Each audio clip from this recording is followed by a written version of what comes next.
بسم اللہ الرحمن الرحیم۔ السلام علیکم۔ Learn Urdu with Mrs Sadia Farhan سے میں آج آپ کو دور رسالت صلی اللہ علیہ وسلم کا ایک سچا واقعہ سنا رہی ہوں۔ یہ واقعہ سنانے کا مقصد یہ ہے کہ ہم سنت رسول صلی اللہ علیہ وسلم کو نہ صرف زندہ رکھیں بلکہ اپنی زندگی کا معمول بھی بنائیں۔ تو آئیے دیکھتے ہیں کون سا واقعہ ہے جو میں آپ کو سنانے جا رہی ہوں۔ سخت سردی کا موسم تھا اور وہ سونے کی تیاری کر رہے تھے کہ اچانک ان کی بیوی کے ہاتھ سے پانی کا برتن گر کر ٹوٹ گیا اور پانی کمرے کی چھت پر پھیل گیا۔ انہیں بہت پریشانی ہوئی کہ اب پانی نیچے ٹپکے گا اور نیچے ٹھہرے ہوئے مہمان پر اگر پانی گر گیا تو انہیں تکلیف ہوگی۔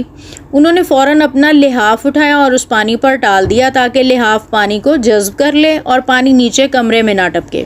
لحاف نے پانی تو جذب کر لیا لیکن اتنا گیلا ہو گیا کہ اب اسے اوڑھنا ممکن نہ تھا۔ سردی بڑھتی جا رہی تھی اور ان کے پاس لحاف بھی ایک ہی تھا۔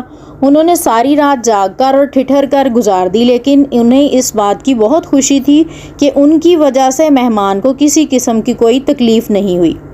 تو بچوں، کیا آپ جاننا چاہیں گے کہ یہ کون لوگ تھے جو مہمان کا اتنا خیال کر رہے تھے اور آنے والا محترم مہمان کون تھا؟ چلے میں آپ کو بتاتی ہوں۔ یہ میزبان تھے حضرت ایوب انصاری رضی اللہ تعالیٰ عنہ اور ان کی بیوی ام ایوب رضی اللہ تعالیٰ عنہا، اور ان کے گھر آنے والے مہمان تھے محبوب خدا نبی کریم صلی اللہ علیہ وسلم۔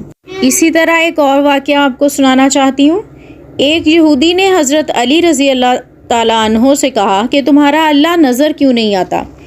حضرت علی رضی اللہ تعالیٰ عنہ نے کہا کہ تم سورج کو غور سے دیکھو۔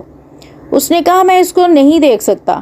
حضرت علی رضی اللہ تعالیٰ عنہ نے فرمایا کہ تم سورج کو دیکھ نہیں سکتے تو سورج بنانے والے کو کیسے دیکھ سکو گے؟